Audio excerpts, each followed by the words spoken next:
Hey everybody, this is Greg, and I want to talk about a secret weapon that is underutilized by a lot of you medical students.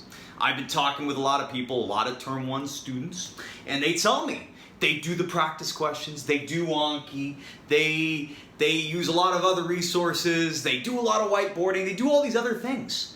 But there's one thing I've noticed that a lot of people do not, they overlook, and it's one of the, I'm telling you, probably one of the best things, more than any of those things, is studying with other people, quizzing each other, okay? Not studying, not like you're all sitting together at a table and you're all trying to do lectures and you're talking and chatting with each other. No.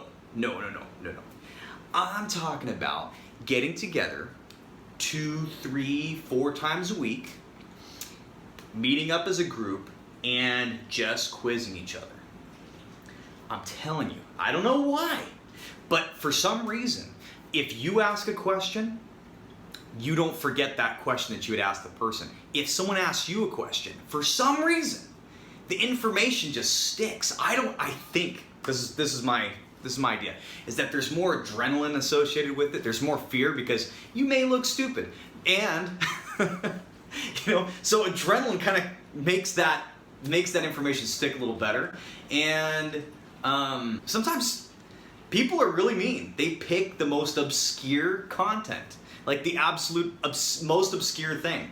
But sometimes those obscure facts come up on exams, and often stuff that I had been quizzed on and I got wrong or whatever, if I had missed that question, if someone had asked me, I had saw it on the test and I got it right.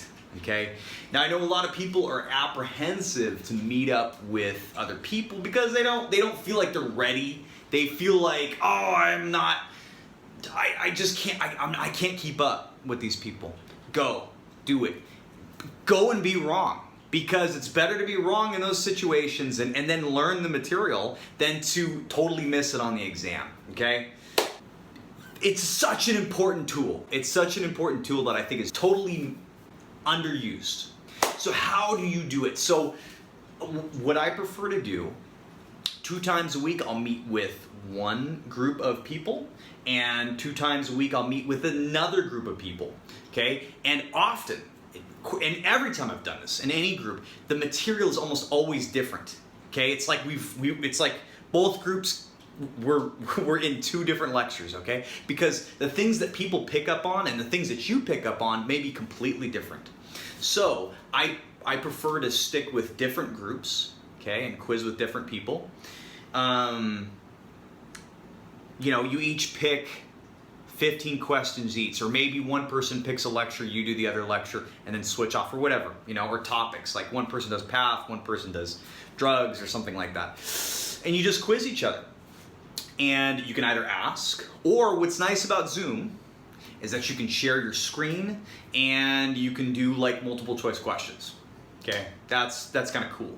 And what's nice, especially with Histo, it's nice to do that in a Zoom setting because you can share your screen and everybody you can quiz each other. So I just wanted to share that. I know that you may already be doing it, but if you're not, definitely you should be throwing it into your study schedule.